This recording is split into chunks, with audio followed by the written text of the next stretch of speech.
खबरों पर डालते हैं विस्तार से नजर। मोदी सरकार ने आज कैबिनेट की बैठक में 5 अहम फैसले लिए हैं, जिसके तहत किसानों के हितों से लेकर ढांचागत विकास परियोजनाओं पर फोकस नजर आ रहा है।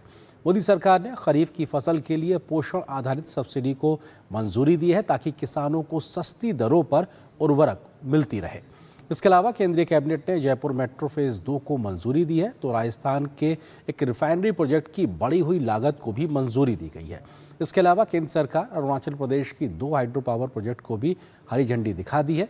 कैसे ये फैसले आम लोगों को मदद पहुंचाएंगे, देखिए इस रिपोर्ट में। केंद्रीय मंत्री अश्विनी वैष्णव ने कैबिनेट की बैठक के बाद किसानों के लिए बड़ी राहत की घोषणा की। सरकार ने खरीफ सीजन 2026 के लिए 41,534 करोड़ रुपए की पोषक तत्व आधारित सब्सिडी को मंजूरी दे दी है। ये सब्सिडी फॉस्फेट और पोटेशियम उर्वरकों पर मिलेगी, जो 1 अप्रैल से 30 सितंबर 2026 तक प्रभावी रहेगी। केंद्रीय मंत्री ने साफ किया कि वैश्विक बाजार में कीमतों के उतार चढ़ाव का असर भारतीय किसानों पर नहीं पड़ने दिया जाएगा। जो डीएपी बहुत इंपॉर्टेंट फर्टिलाइजर है, इसका 50 किलो का बैग एकदम फिक्स 1350 रुपए पे लगातार चलाया गया है। इसके लिए सब्सिडी बढ़ती जा रही है, लेकिन किसानों पे कोई बोझ ना आए, ये ध्यान में रख के फैसले लिए गए। राजस्थान के लिए भी आज का दिन बेहद खास रहा। पचपदरा में बन रही एचपीसीएल रिफाइनरी की संशोधित लागत को मंजूरी मिल गई है। अब इस प्रोजेक्ट पर 79,459 करोड़ रुपए खर्च होंगे। अच्छी खबर यह है कि जुलाई 2026 से इसका कमर्शियल ऑपरेशन यानी वाणिज्यिक परिचालन शुरू हो जाएगा, जिससे क्षेत्र में रोजगार के नए अवसर पैदा होंगे। वहीं गुलाबी नगरी जयपुर के लिए भी कैबिनेट ने खजाना खोल दिया है। जयपुर मेट्रो फेज 2 के लिए 13,000 करोड़ रुपए आवंटित किए गए हैं। इससे शहर का मेट्रो नेटवर्क और भी व्यापक होगा, जिससे लाखों यात्रियों का सफर आसान हो जाएगा। जयपुर का फेज 2 मेट्रो 41 किलोमीटर लंबा एक मेट्रो स्ट्रेच, फेज 1 जो ऑपरेशनल है ऑलरेडी, इसमें ऐड हो रहा है। ओवरऑल जयपुर का बड़ा एक सेगमेंट, बहुत बड़ा सेगमेंट इससे कनेक्ट हो जाएगा। तो ईस्ट वेस्ट, नॉर्थ साउथ, ये दोनों के दोनों सेगमेंट्स इससे कनेक्ट होते हैं। 13,000 करोड़ रुपए का आउटले है। 5.5 साल में प्रोजेक्ट को कंप्लीट करेंगे। भविष्य में बिजली की बढ़ती मांग को सुचारू रूप से पूरा करने के लिए केंद्र सरकार ने पूर्वोत्तर में 1,720 मेगावाट क्षमता वाले कमला हाइड्रो इलेक्ट्रिक प्रोजेक्ट्स को अपनी अंतिम मंजूरी दे दी। इस विशाल जल विद्युत परियोजना पर 26,070 करोड़ रुपए खर्च किए जाएंगे।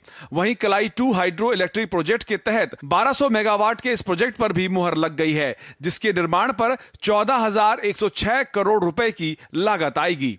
हमारे नॉर्थ ईस्ट में 2 हाइड्रो पावर प्लांट्स हैं, बड़े पावर प्लांट्स हैं। एक कमला हाइड्रो पावर प्लांट है, ये 1,720 मेगावाट का है, 26,000 करोड़ का है। दूसरा कलाई 2, ये 1,200 मेगावाट का है, ये 14,000 करोड़ का है। इन फैसलों से साफ है कि सरकार का फोकस इस बार अन्नदाता की समृद्धि और आधुनिक अवसंरचना पर है। इन परियोजनाओं के पूरा होने से न केवल आम आदमी का जीवन सुगम होगा, बल्कि देश की अर्थव्यवस्था को भी नई रफ्तार मिलेगी। नई दिल्ली से देवेंद्र रावत की रिपोर्ट, डीडी न्यूज। तो मोदी सरकार के कैबिनेट के आज के बड़े फैसलों के क्या है मायने, तो उनको विस्तार से बताते हैं। कैबिनेट के बड़े फैसलों की अगर बात की जाए तो आज 5 बड़े फैसले हुए हैं। मोदी सरकार की कैबिनेट की बैठक में 5 बड़े फैसले हुए हैं। और पहला फैसला हुआ है खरीफ की फसल के लिए पोषण आधारित सब्सिडी को 41,534 करोड़ रुपए के प्रावधान को मंजूरी कैबिनेट के द्वारा दी गई है। एचपीसीएल की राजस्थान रिफाइनरी को लगभग 80,000 करोड़ रुपए का जो उसकी बढ़ी हुई लागत का पैकेज है, उसको मंजूरी दी गई। तो ये भी अपने आप में दूसरा बड़ा फैसला। जयपुर शहर में मेट्रो फेज 2 के लिए भी 13,000 करोड़ रुपए से ज़्यादा के मंजूरी दी गई है बजटीय अवलोकन के आधार पर, और इसको 5.5 साल में पूरा करने की बात है। अरुणाचल प्रदेश के कमला हाइड्रो इलेक्ट्रिक प्रोजेक्ट जो कि 1720 मेगावाट का है, उसके लिए भी 26,000 करोड़ रुपए के प्रस्ताव को मंजूरी दी गई है। तो ये अपने आप में बड़ा प्रोजेक्ट हो। 5वां बड़ा प्रोजेक्ट कलाई 2 हाइड्रो इलेक्ट्रिक पावर प्रोजेक्ट जो कि 1200 मेगावाट परियोजना का है, उसके लिए 14,000 करोड़ रुपए को मंजूरी कैबिनेट के द्वारा दी गई है। तो ये बड़े तमाम फैसले, और इन 5 फैसलों को मिलाकर अगर बात की जाए तो लगभग 2.25 लाख करोड़ रुपए के बजटीय आवंटन का प्रावधान इन 5 फैसलों को लेकर मोदी सरकार की कैबिनेट की बैठक में आज हरी झंडी मिली है। खरीफ एनबीएस दरों को जो मंजूरी दी गई उसके क्या मायने, उसको समझाते हैं आपको। पोषण आधारित सब्सिडी यानी एनबीएस दरों को आज कैबिनेट ने मंजूरी दे दी है। खरीफ की फसल के लिए जो आने वाला सीजन है उसके लिए मंजूरी दी गई है। किस तरीके से ये फायदा होगा, ये अप्रैल महीने से सितंबर 2026 तक लागू रहेगी। ये सब्सिडी के प्रावधान इसको एक तरीके से दे दिया गया है। खरीफ के लिए बजट लगभग 41,500 करोड़ रुपए इसको बजटीय प्रावधान किया गया है। सरकार इतना ये पैसा सब्सिडी के तौर पे खर्च करेगी और किसानों को मिलेगी सस्ती, किफायती और उचित दरों पर उर्वरक यानी कि खाद उपलब्ध बनी रहे। इसलिए सरकार इस प्रकार की सब्सिडी का बजटीय आवंटन कर रही है। उर्वरकों की सप्लाई चेन सुचारू बनाए रखने पर सरकार का जोर रहता है ताकि किसानों को हर समय जरूरत के मुताबिक उनको उर्वरक मिलता रहे, वो भी सस्ता और कम किफायती कीमत पर। सरकार का लक्ष्य है किसानों पर आर्थिक बोझ कम रखना और उनकी लागत को कम करने के लिए यह सब्सिडी उर्वरक के माध्यम से सरकार दे रही है, जो कंपनी के माध्यम से पहुंचेगी। जयपुर मेट्रो फेज 2 की अगर बात की जाए तो 41 किलोमीटर लंबा ये नॉर्थ साउथ कॉरिडोर है जो कि फेज 2 के तौर पे है। इसको मंजूरी दी गई है। जयपुर शहर अपने आप में विश्व के मानचित्र पर है जहां पे बड़ी संख्या में पर्यटक भी आते हैं। प्रहलादपुरा से तोड़ी मोड़, ये 2 जगह हैं जिनके बीच को जोड़ने के लिए इस पूरे कॉरिडोर में फेज 2 को बनाया जा रहा है। इस फेज में 36 स्टेशन होंगे और 13,000 करोड़ रुपए की लागत इस पर आएगी।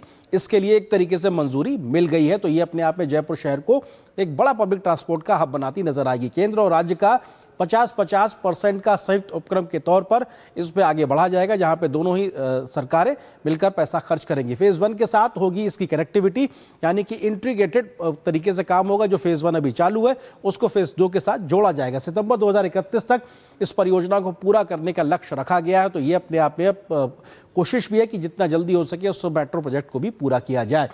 HRRL परियोजना की लागत को संशोधन को भी जो मंजूरी दी गई है। जो रिफाइनरी राजस्थान में है उसकी लागत जो बढ़ी है उसको मंजूरी मिली है। HPCL की राजस्थान रिफाइनरी परियोजना की लागत को बढ़ा दिया गया है। उसकी परियोजना की लागत की मंजूरी को हरी झंडी मिल गई है।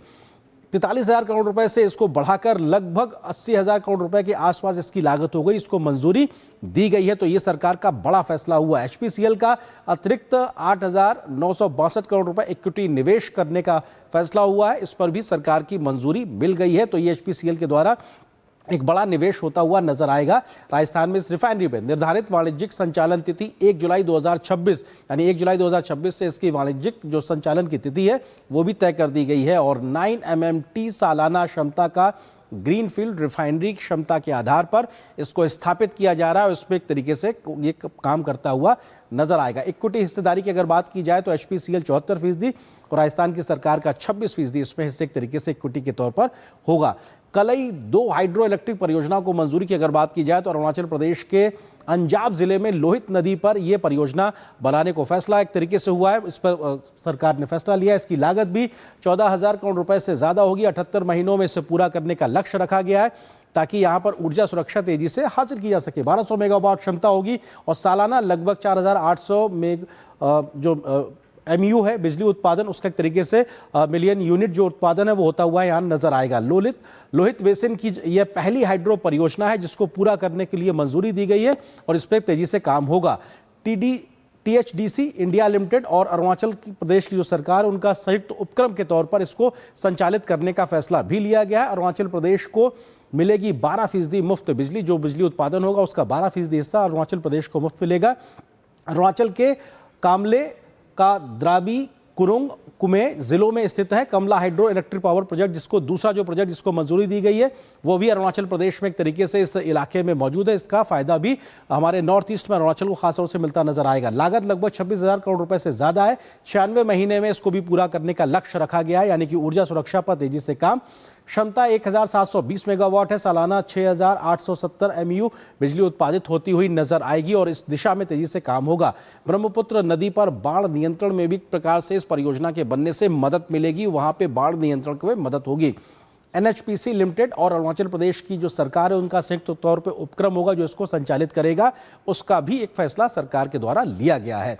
राज्य को यानी अरुणाचल प्रदेश को 12% मुफ्त बिजली मिलने का फैसला भी इसी फैसले में कैबिनेट के द्वारा लिया गया है। तो एक तरीके से नॉर्थ ईस्ट अरुणाचल प्रदेश में ऊर्जा सुरक्षा को लेकर एक बड़ा फैसला और तमाम सभी फैसलों की अगर बात की जाए तो लगभग 2.25 लाख करोड़ रुपए के इन बड़े फैसलों के साथ में कहीं ना कहीं मोदी सरकार ने तमाम प्रकार के बड़े अपना मिशन भी एक तरीके से क्लियर किया। इन्हीं बड़े कैबिनेट के फैसलों पे हम करेंगे चर्चा। इसी से जुड़ा है आज का हमारा विशेष भी, और आज के विशेष में हम इस बात का जिक्र कर रहे हैं कि किस प्रकार से मोदी सरकार ने बड़ा फैसला लिया।